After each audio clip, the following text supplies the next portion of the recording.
Hello, welcome everyone. We're happy to have you joining us today and appreciate you taking the time from your busy schedules. My name is Kimberly. I'm part of the QGIve team, and if you haven't had the opportunity to work with us before, we're an online fundraising platform that's dedicated to helping nonprofits raise more money, and how we do that is through webinars and events like this one. Today's webinar will be an hour with 45 minutes of presentation and about 15 minutes Q&A that follows. So we will be recording the presentation and sending each of you a follow-up email with a link to the recording, to the presentation, and to all of the resources that we discussed today. So please be on lookout for that email over the next day or so.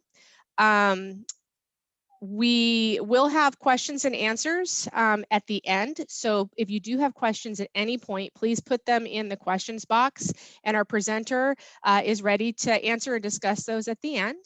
And then also a reminder, after the webinar today, you should be prompted to respond to a survey. And your feedback is very important to us because it helps us determine future content. So please, if you can, complete that survey. Just kind of going into this, QGIve values the relationships that we have, and we are so proud to connect nonprofits to our partner network, and hope that this is helping your nonprofit's effectiveness and success. And today we're excited to introduce you to one of our partners, Kennari Consulting, who help nonprofits build relationships with donors and create passionate advocates.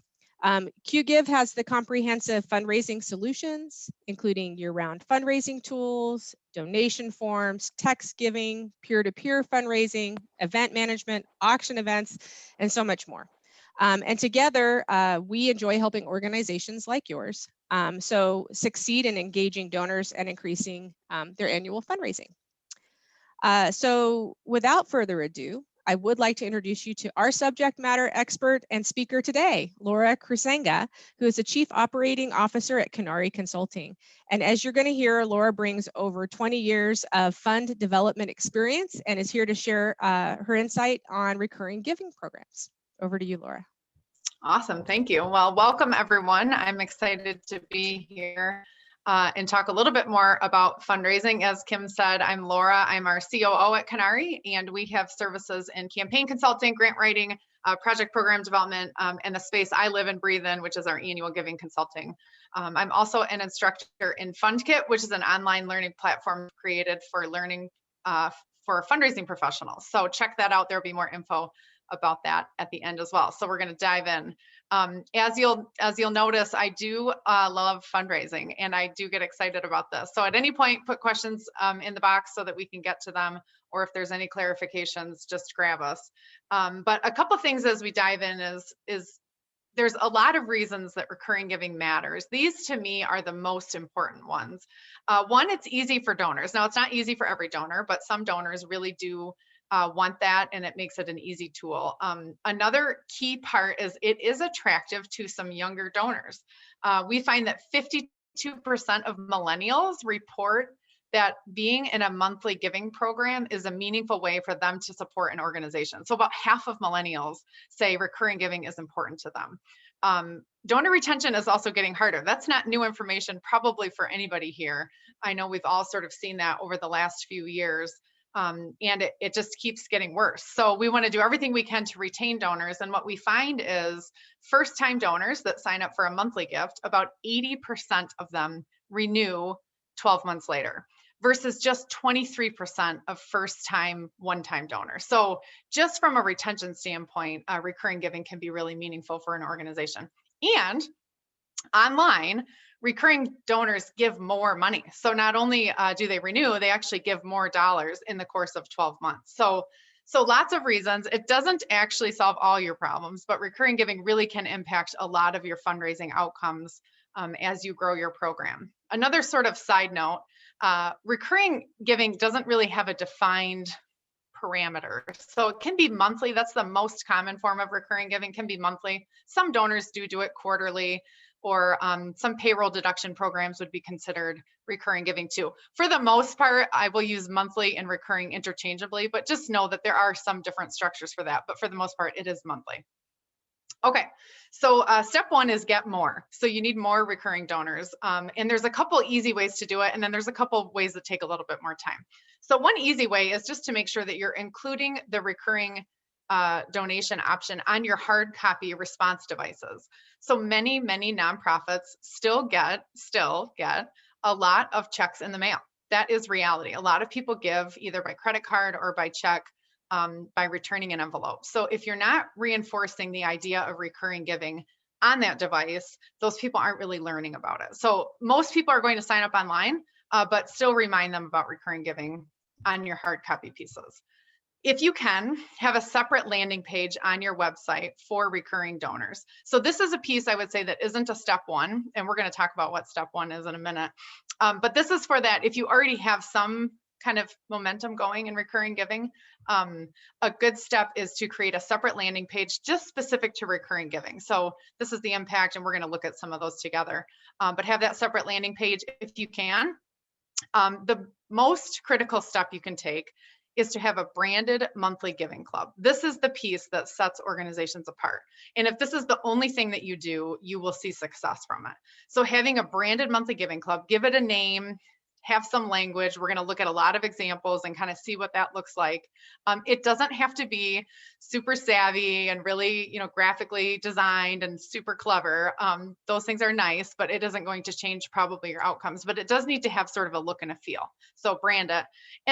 And then the last one, which feels a little bit obvious, is make sure it's an easy and obvious option online when people donate. So sometimes that recurring donation option is like at the bottom, and we're going to look at some of those together too. So many organizations feel like they don't have a lot of recurring donors, but they're also not making it super easy for their donors to do it. So those are the big ones. We're going to spend a lot of time on these last two, the branded monthly giving club and the online giving form, so that you can kind of see what some options are and how different organizations do it.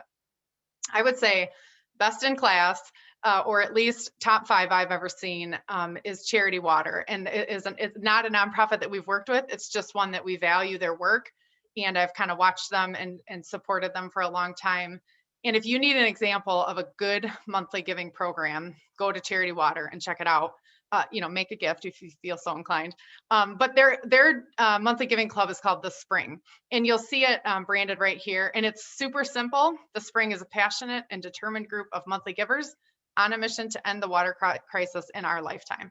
And they use that language over and over on their website. And you'll see it when you check it out. So anyway, Charity Water, great example. The Spring is their landing page for their monthly giving club. So it's also a good example of what that branded club is, but also that landing page. They have great images. And I know some people are like, yeah, well, theirs is easier to have good images for, but everybody has good images that can be compelling. So think about what images you can use and show the impact. What is the impact of a monthly donor? Charity Water does a great job of that on their site.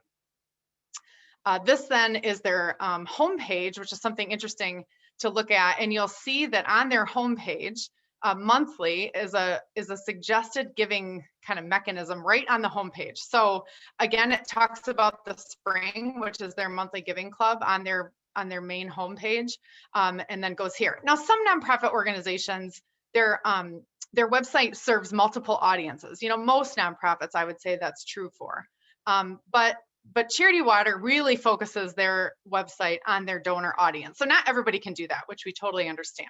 But if you can do that, if you can't, then have a landing page where you can talk about it a little bit more. Also on their page, down at the bottom, it has 3 sort of testimonials of current monthly donors. And these change. These actually might not even be up there. I took these a couple weeks ago. So they change pretty regularly who they highlight, and they ask their donors, why do you do this and why do you give that way? And it just makes you feel like you're a part of something. And they do a great job of doing that. So as you think about a branded monthly giving club, there's a couple of those key pieces are have a title. So for this, it's The Spring. Talk about what the impact is. What are you trying to accomplish? And then make sure it feels like a group of people, like we want you to be a part of this. So those are kind of the key takeaways of how do you create this. If you are struggling with the sort of the creative side of it, just look at your current website. What's some words, some language that you use pretty regularly? And kind of identify if there's something you could grab from that, from your mission statement, your vision maybe, or ask around your staff or others, like, what could we name this? But pick a name. It doesn't have to say club in it. It can. I think it's probably better if it doesn't, but you'll see, and look around at different organizations, what they have, but give it a name, get some images up that you can talk about. And then make it feel like a group. So have some other people in it, talk about this is what we're doing together collectively, and the impact it has on our mission. So those are kind of the key pieces on that branded monthly giving club. The next piece is to really look at your tool that you have. So once someone says, yep, I'm going to make a donation to you online in particular, is to look at your tool and make some enhancements over time. You know, online giving has changed even just in the last year, right? A lot of donors that were not normally online donors have become online donors, which for many organizations is a really positive thing. We've seen online giving just grow exponentially in the last 18 months, which makes good sense. But we also know that not everyone's tool kind of gets the regular attention that it needs and the regular updates. So take a look at your online giving tool and look at the whole from start to finish. Where is it? How does it look like? What are the automatic notices you get? What's the thank you look like? And then make some kind of steps to what you're going to do over time to improve that. Obviously, QGive is a great tool. So you'll see some screenshots in here from lots of different online giving tools. QGive lets you do this. So there are great tools out there that make this easier than some. So if you don't have the right tool, that's something that you really need to take a good look at. So I'm going to show you a couple of examples and kind of highlight what's good and maybe what could be better on these. I don't think any of them you'll be able to tell the organization. I've tried to keep it sort of anonymous. So on this one, you'll see, you know, it's a pretty simple donation form, but you'll see at the very bottom, it says, make this a monthly gift, which I'm glad it's there. Some organizations don't have that option, so they're a step ahead of that, but it's at the very bottom. Most donors don't decide after they're done, oh yeah, I'm going to do monthly. They decide at the beginning. So you want to think about if you can move that up or have a tool that has that higher, it's really going to make more sense for you. But at least it's an option. So if that isn't an option at all on your kind of general online giving form, get it on there. If it is an option, get it a little higher.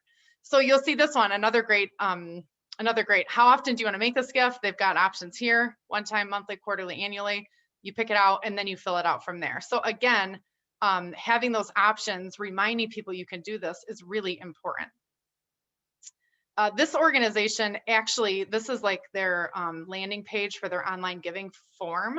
And they have 3 buttons. You have to pick one of those. You can be a monthly sustainer, you can do a one-time gift, you can be a day sponsor.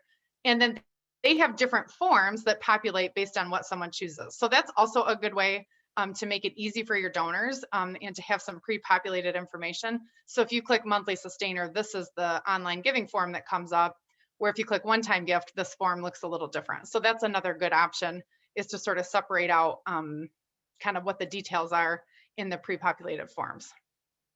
So on the back end, you also need to make sure in your donor database and on your processor that you're kind of keeping your ducks in a row.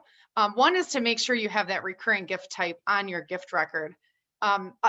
Almost all donor databases track recurring giving in some way. If you don't have a donor database that allows you to track that, you probably need a different donor database. But if you can't, you need to create a way to kind of track that on the gift record so that you know this is the kind of gift that it was. You really shouldn't enter recurring gifts in as pledges. It gets very complicated and there really isn't an end date. Most recurring giving programs say, like, we want you to sign up for this and we want you to keep doing it until you tell us that you're going to stop. So there isn't a defined end period to it. So if you enter it as a pledge, then it gets kind of complicated. And watch for expiring cards. You know, you can go into your processor, into your tool, and see when cards are expiring. Again, if you can't do that in your tool, then you need to get a different tool. But you can look at when cards are going to expire, and then you can get out in front of it, because many donors, you know, you're not first on their list of people to call. They forget about it. All of a sudden it's like, oh yeah, we got new credit card. Sometimes they forget that they've got a donation going on that one. So watch for it ahead of time and get in touch with those donors. I think about 3 months ahead of time, because it takes some time to get get in front of the donors and to get their attention. So watch for those expiring cards. And then get in touch on failed transactions. A lot of nonprofits wait too long to reach out to donors. And number one, we don't want to sort of miss that revenue from a failed transaction. And number two, we don't want your donors to feel like you don't really care if it doesn't go through. So if as a donor, I have an auto pay set up and maybe my card gets compromised, so I get a new card and I forget, oh yeah, I have some donations on that card. In a month or two goes by, and then someone reaches out from that nonprofit and says, hey, we've noticed your card isn't working. And I'm like, oh yeah, that's right, I totally forgot. It doesn't make me feel like you needed that bad.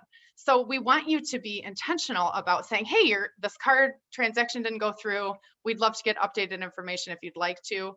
Most of the time, the donor just didn't update you on something. It's pretty unusual that they just stop it and don't tell you about it. So get in touch a lot of ways.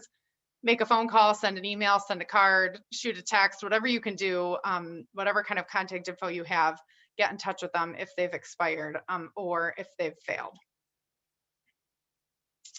A key way to manage growth in your recurring. So let's say, okay, you've created a branded monthly giving club. That's really step one. Create that branded club, make it a look and feel. And maybe you have a few recurring donors. And many organizations that we work with have really a few when they get started. So maybe 10, maybe 15, maybe not even that. So not everybody starts with thousands of these. But the most important thing you can do when you start managing the growth is to segment out your recurring donors from your other solicitations. So anytime you send any solicitation, so anything that's asking your donor for support, you need to segment your recurring donors so that they don't get the same letter, because it doesn't feel great as a recurring donor to get a letter in the mail from some organization or to get an email that says, hey, would you consider donating? And in my head, I'm thinking, well, I just did. I actually do every month, and you're not even acknowledging it. So it's perfectly fine to solicit your recurring donors if you want to try to sort of get an additional gift or to get them to increase. But you have to acknowledge that they're already in a recurring donation with you. If you can't do that, if you're at a point where you're like, we're going to send the same letter to everyone, then it would be better to just exclude your recurring donors from that solicitation and just don't mail to them, rather than sending them something that really doesn't indicate that you know that they're already giving. It just is not good practice, and you will not keep them over time. So segment them as best you can. And then ask your donors to increase. We find that most nonprofits, especially as you're building your program, do better if they just set a certain time of year to try to increase their monthly donors. And typically we look at 12 to 24 months at a certain level, and then it's appropriate to start asking them to increase. So if someone signs up, let's say you had an event, maybe virtual, maybe in person again sometime soon.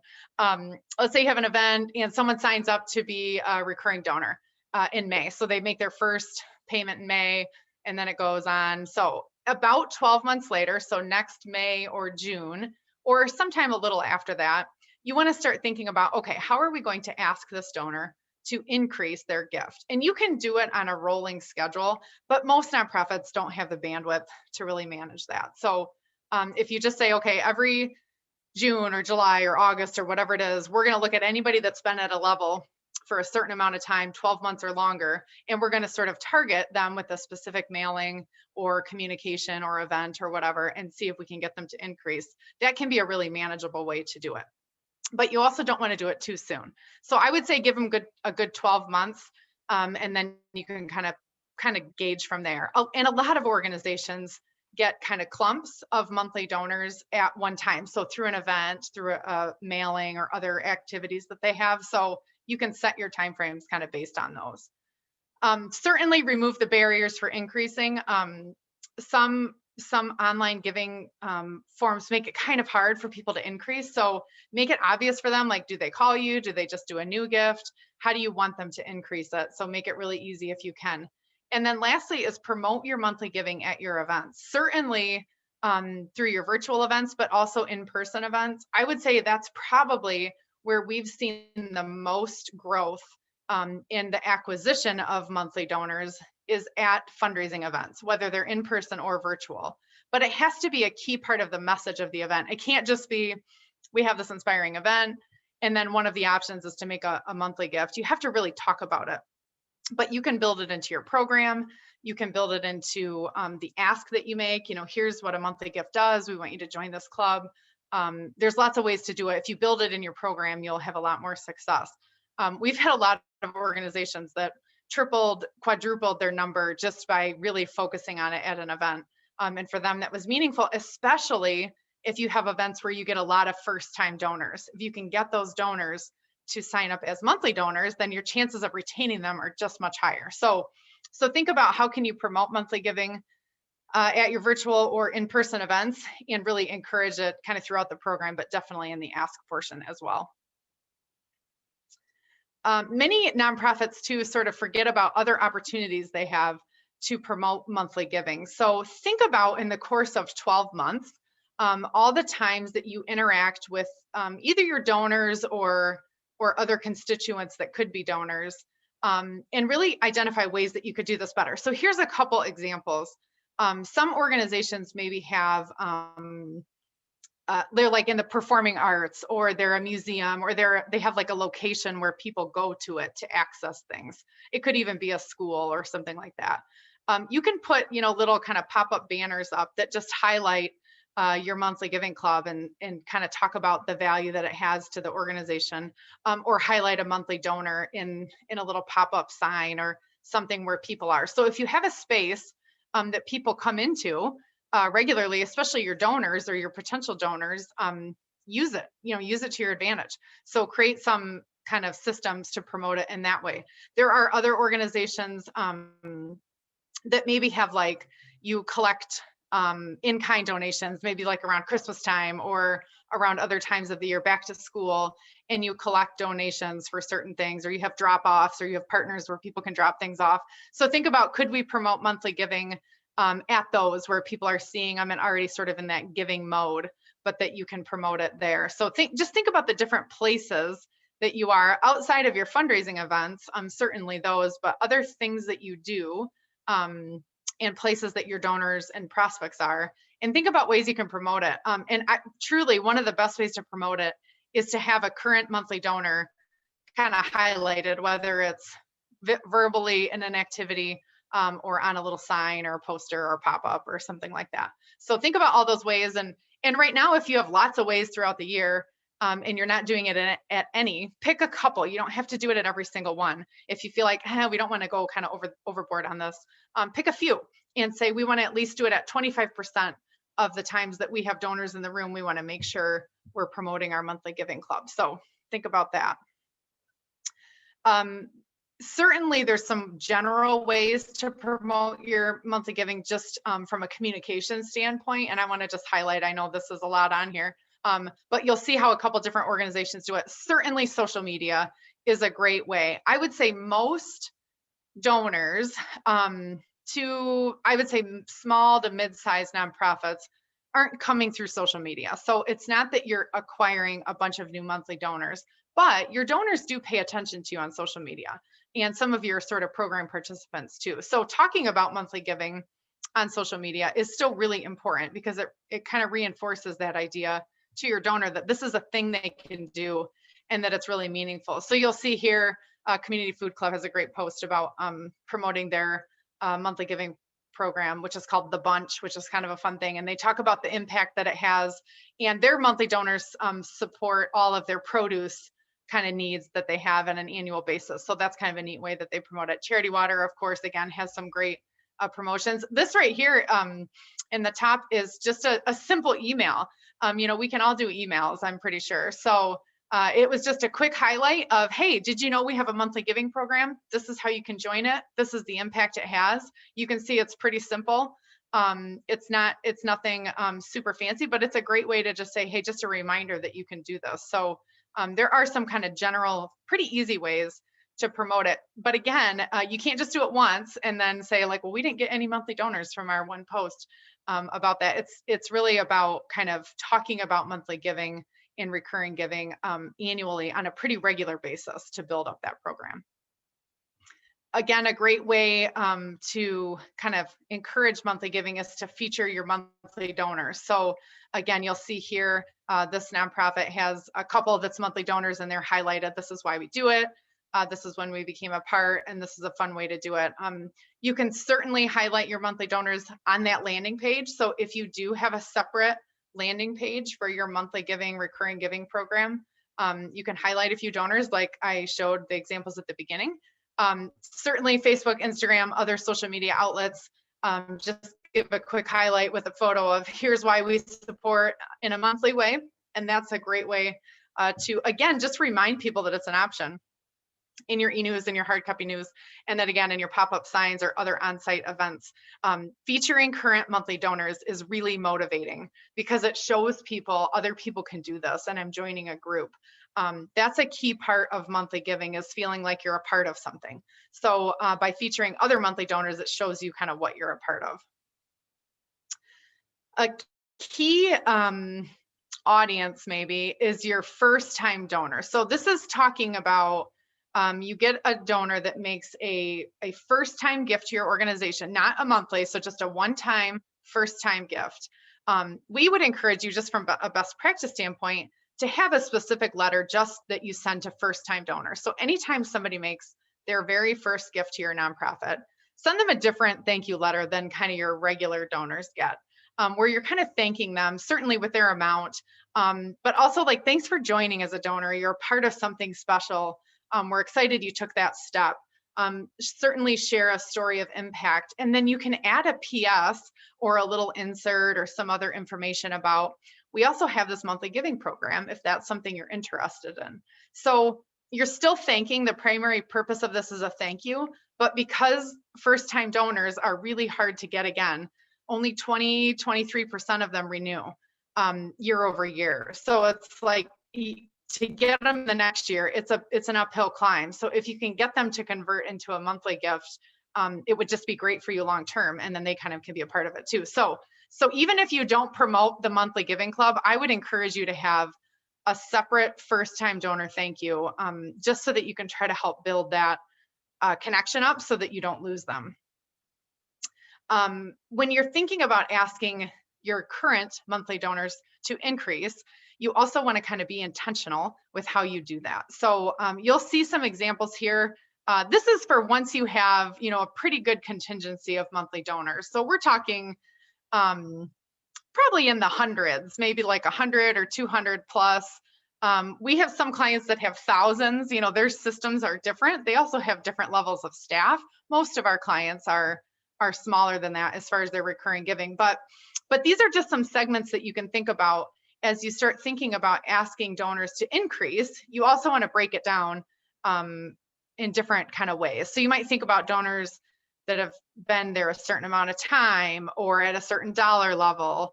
Certainly donors at the major gift level that are giving in a recurring way, you want to be intentional with.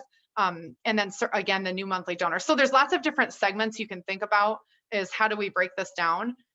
This is really, again, if you've got a bigger group of donors, this would be a good thing to kind of dive into and say, okay, how might we increase these different kind of pockets rather than just doing the same approach for everyone? So really kind of targeting the groups as best you can. If you don't have a ton, use that to your advantage. Then you can really customize your approach, and you can ask people to increase based on how they started or why they give or what level they're at or how you know them. So if you are feeling like, oh, we only have 20 recurring donors, we don't need segments as we renew them, that's okay. Use it to your advantage and really highly customize them. And then that way they get a lot of special touch, and hopefully a lot of them will increase and continue to renew. This to me is another probably critical step. So critical step one is that branded monthly giving club. How do you talk about your recurring giving program? Critical step two is making sure you're not soliciting your monthly donors without acknowledging their current gift. And then critical step three, in my mind, is really being intentional with how you thank and welcome your recurring donors. So when someone says, yes, I'm signing up for this monthly giving club, I'm excited to be a part of this, how do you thank them and acknowledge it? And we really believe you should send them something. Even if they're giving online, I think you want to ask them if they want to receive something by mail. Some organizations do it exclusively electronically. I think for some donors that's okay, and for some it's probably not. So just kind of gauging that with the donor is important. But anyway, in that welcome letter, there's a couple critical elements. One, of course, is thanking them. Thanks for joining at this level. Share a story of impact. Talk about the impact that donors or recurring donors have on your organization. And then share the details of how it works. I would say these are pretty typical best practices. This doesn't have to be how you do it, but you should tell your donors how you're going to do it. So your gift is going to go on until you say stop. You know, we're going to keep welcoming your gift until you tell us otherwise. We'll send you an annual giving receipt, so they're not getting something every month. That's not necessary. Most donors don't want that. You can just tell them we'll send you an annual summary of your giving each year. You can change your amount or stop this at any time. And then here's some contact info for who to get in touch with if you have questions or concerns or want to make a change, so that it's really clear to them kind of what your setup is. And then thank them again. Obviously, you really can't thank people too much as far as I'm concerned. So having this welcome letter and being really specific with how you're going to interact is pretty important. Another great way, and you saw it a little bit in the spring and with some other examples I have, is really identifying the impact of giving. Something that I would say, well, this is a little bit of generational shift in general in fundraising, but also, especially in recurring giving, donors want to be a part of something. They want to be a part of the change that you're making. That's changing, I would say, overall. Donors are feeling more and more like that. They're more connected to the impact of your mission, but monthly donors for sure are invested in that. So you want to be able to articulate to them, what is it that a monthly donor does for us? And for some organizations, that's really easy. And for some, it's really difficult. You know, the example I gave, Community Food Club that uses the bunch, you know, they show that their total monthly giving every month basically supports all the produce that they have to purchase, so that they have available in their food club. So that's a great thing to say, hey, this is the total, but not everybody has that. So there's a few different tools to kind of think through how you can talk about the impact.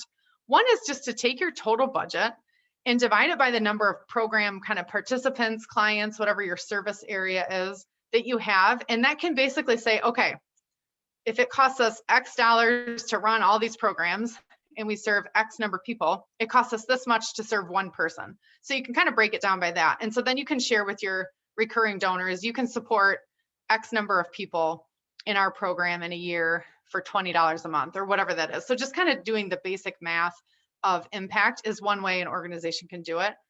Another can be a specific program cost. So again, like the produce, or maybe there's a cost that you have, like you purchase bus passes for people so they can access your services, and that costs us $20 a month or $50 a month or something like that. So identifying different cost kind of price points within your programs that you already cover. So it's not additional things you're spending money on, but it's things that are already in your budget that you're already doing, and kind of assigning a number to them can be helpful for your donors to see the impact that they can have.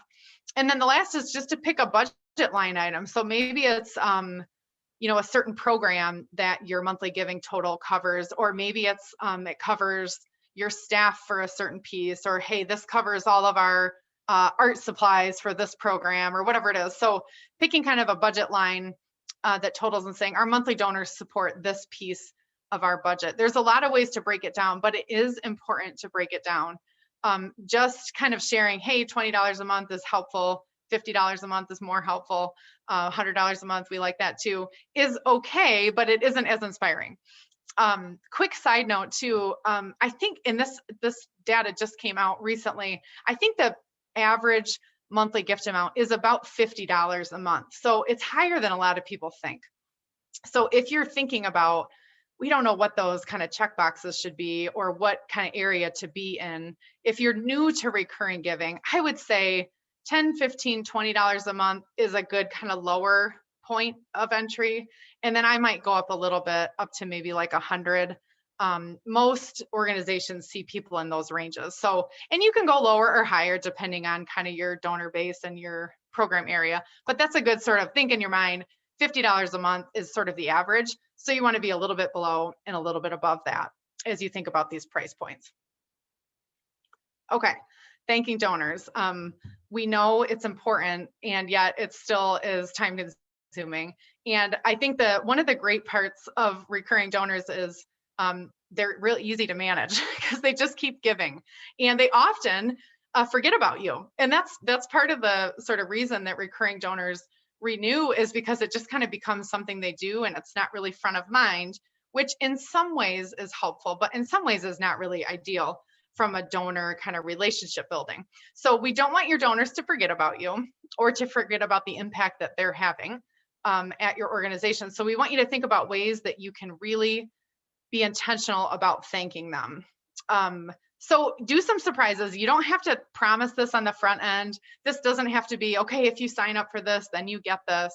Not like that, but just in a, how are we going to sort of surprise and thank our recurring donors? So we have some clients that have sent like a sticker or a decal, something super simple, cheap to mail, not expensive to produce, and just said, hey, we want to share this with you. We're so grateful for your recurring support. We want you to be a proud donor and inspire others to do it too. So they send them a little kind of thank you for doing this.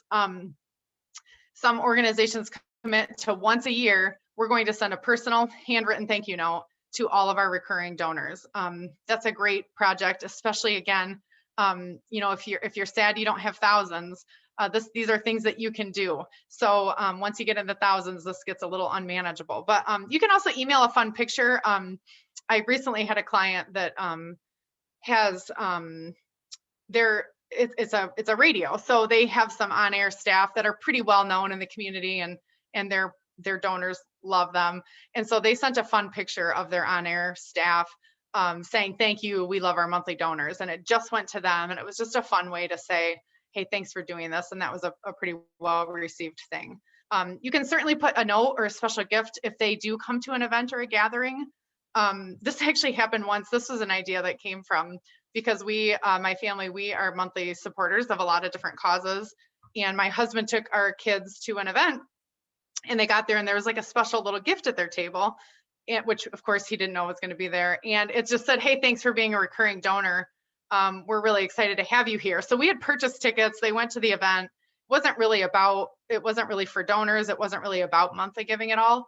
But they knew that he was there, and they put that little note. And that was a pretty cool way to say, hey, thanks for doing that. We know you're here and we recognize it. So, and it wasn't like not everybody had them. Other people didn't really know. But it was just a cool way that they kind of felt special. So, oops, that was a cool thing. And then last can be like a VIP area or a special kind of access to things at your events or programs for your monthly donors. So some organizations have more opportunity for this than others, which we recognize. But if you do, use it to your advantage. So if you have events or programs where people are coming online or in person, think about how can we invite or include our monthly donors in access to this. All right, there's a few things we'll wrap up, and then we'll do some questions if there are some. I do have some available resources, so if you want any of this, just shoot me an email and I'm happy to send them to you. We have just a list of some communication ideas, sample envelope, sample thank you. So just some, if you're feeling stuck, like you need some ideas, shoot me an email and I'll send you some samples, and happy to answer questions too as you dive into this. You can also use a coupon code called QGiveMonthly for a free series and fund kit. Again, there's more information on that. Lots of resources. There is one on monthly giving. A lot of this is covered in there. There's some kind of more in-depth pieces as well. So check that out if you want some more resources. And with that, we will turn it to some Q&A. Well, great, Laura. Thank you. That was a lot of great information. And I know some folks joined us late, so I do want to remind everyone we are recording and we are sending a link out to this. So if you didn't catch the contact information or the offering code, it'll be in the presentation copy that we send out, because it'll be a link and a copy. So we do have a couple questions for you. Jim asked, what percentage of yearly donations do medium-sized charities get from monthly donors? Oh man, what percent? Okay, say it again. What percentage of yearly donations does a medium-sized charity get from monthly donors? Yeah, you know, I don't know collectively what the answer is to that. I would say among the organizations we work with, monthly is still a small, maybe 10% of their overall that they're getting annually. For some organizations, it's bigger. But I would say it's still pretty small, but it is growing, and it's growing faster than everything else. So, but I don't know yet collectively what that number would be. And then Suzanne actually has a couple questions, but her first was, what do you think about asking donors for an annual pledge contribution, which could be monthly, annual, biweekly, etc.? And do recurring donors ignore special pleas since they are regularly giving? Yeah, okay, good. Those are great questions. So the first, let me actually answer the second one first. So most recurring donors do not give additional one-time gifts. So I think that was kind of that, like, once you're saying, hey, will you do this? Most of them do not give it because they do feel like, I'm already supporting you. That's how I want to do it. I feel good about that. And I think you want donors to feel good about that too. So I think it's okay to ask here and there, but I also think you shouldn't probably make people feel like they're not doing enough for you too often. So I wouldn't ask a ton, and because most of them won't do it anyway, and they probably aren't going to love that you're doing it. So yeah, that's that part. And then the first part, I totally lost track of what the first question was. It was asking annual donors for an annual pledge contribution, which could be monthly, annual, biweekly. Yeah, so we really, as you build your recurring giving program, we really would encourage you to build it as a recurring gift. So we want you to give $20 a month kind of for all time, essentially, rather than, will you give us $1,000 this year and break it down into a monthly gift? It's just much harder to renew, and the donors sort of intention around it is different. So this is really targeting the recurring, ongoing, forever, not really a pledge paying it off over time. Okay. Suzanne actually had another question, which just fell in queue. What is a small to mid-sized NPO in your opinion? Yeah. So I would say your fundraising, your total fundraising is 500,000 to 2 million is sort of that. Small would be 500, maybe a little bit below that. And then mid-size fundraising up to maybe $2 million annually would be kind of mid-size in our opinion. Yeah. Alrighty. Crystal, for asking to increase, would it be considered tacky to explain that there is maybe a higher cost of your program service due to outside factors, and that is why you're asking? I think you always want to promote impact. So if you can show that, there's a higher cost, we want to have the same level of impact, here's why the cost is up, I think that's okay. I think if it's just about, hey, this is costing us more, that maybe isn't as compelling. But I think if you can say, we're committed to this level of service or quality care, and those costs are changing, here's how you can help us do it, then I don't think it's tacky. Okay. Christina, a lot of our donors use DAF via HCH. Have you found these people are less likely to give monthly, and is monthly primarily for credit card users? Yes and yes. So I would say, yeah, donor advised funds are not typically, they don't typically do a lot of recurring giving.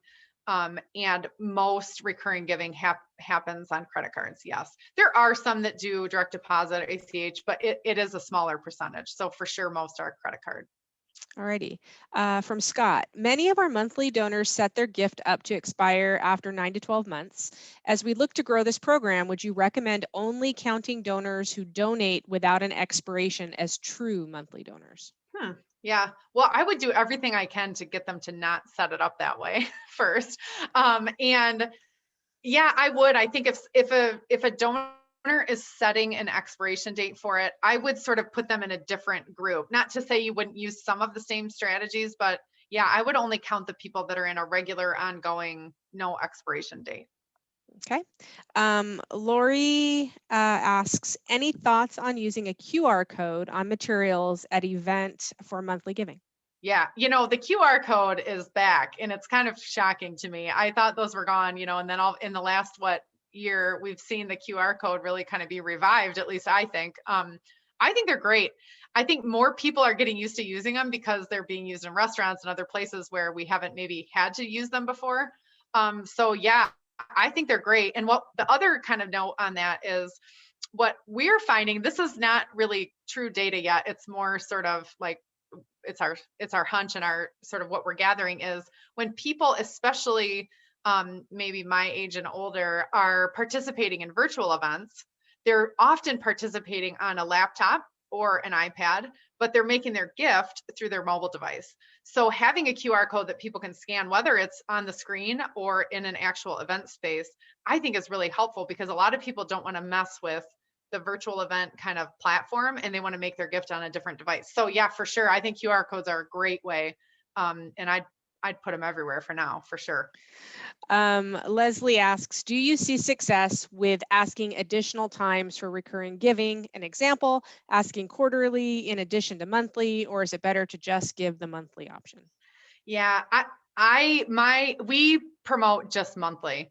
Donors can always choose to do things differently, especially in your platform. They can make that choice, but I think it's like 99% of recurring giving is monthly. So I think it gets a little confusing, and I'm with you. I think it's probably extra information that you don't need to share. So I would say promote monthly. If your tool allows people to select something else, they can always select that. But I would go monthly.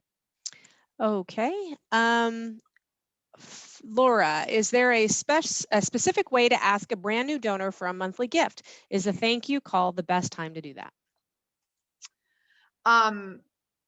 Well, I think so you're saying they make their first gift, but it's not monthly, and then how do you get them? Yeah, I wouldn't maybe do it in the thank you call. I think you can plant the seed that, hey, we have some other ways. We want to keep in touch with how you can continue to support us, and maybe set some follow up for that, so that you can then send them the materials or put something in, a mailing they get or an email they get. I'm not sure I would ask for it right away when I called to thank them. But the best thing you can do is get them to make their first gift a monthly gift. So really changing your strategy around, rather than trying to convert people into monthly donors, is just to get them as monthly donors from the beginning is exponentially easier. Okay.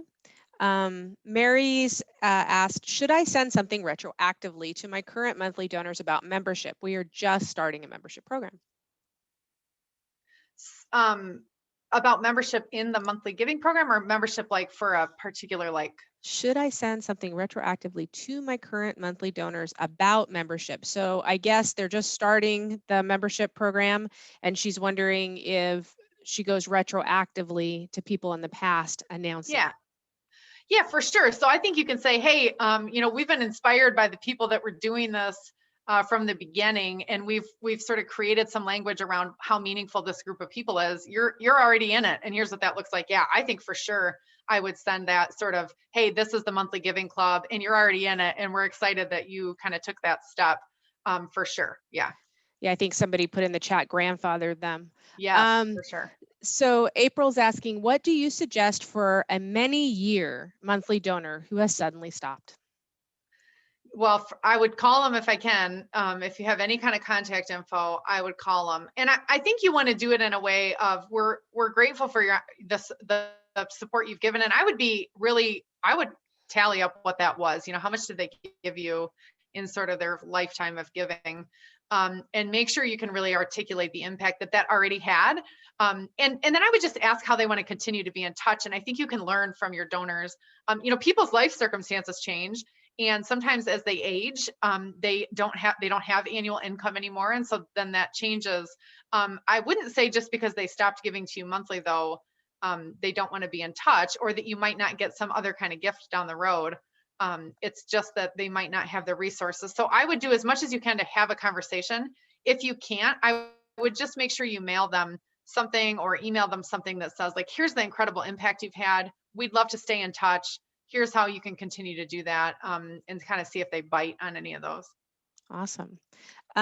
Steven's asking, do you thank monthly donors with a form letter or email monthly or quarterly? Yeah. It's weird because I think it is different for different organizations. Most of our clients mail an annual statement that's a pretty nice, like, thank you for doing this. There's incredible impact. Enclosed is a summary of your giving for like the previous calendar year. So they have it for their taxes. Most of our clients mail that. You can ask your donors, would you prefer to just get this electronically? But what we find is there is just this increased level of electronic communication and people miss it. So I think mailing something like that at least once a year is helpful. You can also email it, but then you can thank them in other ways too, as I talked about, just in simple ways. But from an actual like receipting standpoint, I would probably mail it at least once a year. Okay. LaShondra, what are best practices for recognizing or stewarding our current monthly donors? Yeah. Well, we're not super big advocates of sort of publicizing like names and things like that. So, there are some organizations that have a history of doing that. And if that's true at your organization, I think it's okay to continue. It's not probably something I'd start doing. So from a recognition standpoint, I probably wouldn't like list all your monthly donors or anything like that. I think thanking them is more important than listing them. So, and I think again, surprising them is a good thing. So anything you can do to say once a year we're going to do this, or maybe we call them. We have an executive director we work with that he personally calls every brand new monthly donor. That is a commitment he's made, and it's a pretty big organization, so it's not like he's looking for things to do, but he makes that phone call, and I think it's meaningful to people. So I think just identifying what's meaningful, and then identifying too the impact of their gift. If you haven't spent some time to say, this is what your dollars are doing, I think it's probably worth your time to do that. Gotcha. A couple more questions.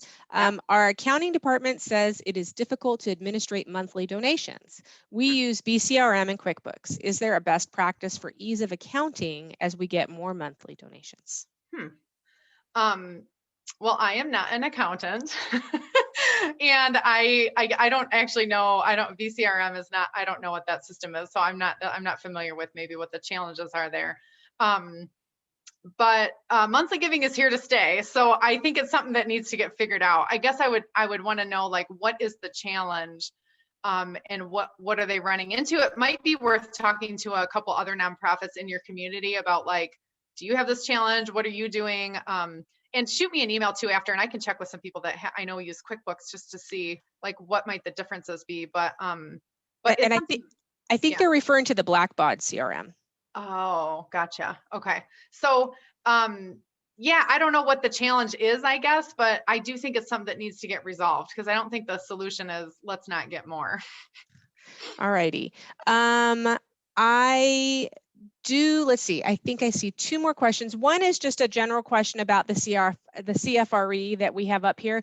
So in the follow-up email with the resource links, there is actually a link to do the worksheet with a little bit more information on CFRE. So I hope, Michael, that answers your question. And then I think we have one last question from Anne. What are some ways you've seen organizations combat the constant challenge of expiring cards? It's been a real struggle. I know, and I know you talked about this earlier, I know that QGive, we do have, we automatically reach out when there's a lapse. We have a program to do that. So I know that that's an answer if you're using QGive, but Laura, do you have an answer for general? Yeah, I do think it's having a system. Number one, it's having a system that you can see that they're going to expire. So that has to be part of it. And then we have had a couple clients that I would say got serious about it. And where it's worked the best is they created like okay, 3 months out, we're going to send an email. And then 2 months out, we're going to do this. And then 1 month out, we're going to do this. So they have a whole like tiered, if it still isn't resolved at this point, these are the steps we're going to take. So if you have a lot of monthly donors, you probably need a system like that. For them, it was also identifying one person that was going to be responsible for that. It was kind of this gray area between finance and development and another administrative staff. And so they kind of said, this is you, we need you to own this, and we're happy to support the process. And so they came up with that. So I do think having a tiered system, trying to get them, if you can just email people, that's great, but people ignore their emails all the time. So I think that's probably not the only way. Getting on the phone, sending something in the mail, making it real easy is part of it. Yeah, I think just having that system, and shoot me an email, and I can help kind of share some of those systems too if you are struggling there. Well, that is pretty much all the questions that had come in. Laura, thank you so much. That was really some great information. And thank you to everyone for joining us today. It looks like we're going to end a few minutes early. As I've mentioned, we'll be emailing out the recording with the link to the presentation, all the information we discussed today, plus a couple additional resources. If you'd like to reach out to the QGive or Kennari team, the contact information is again in that presentation. Please, as you're ending today, complete the survey for us. And we do hope that the information we covered today really helps you understand the integral relationship between marketing and fundraising. And thank you again. We will be in touch. Have a great day. Thanks.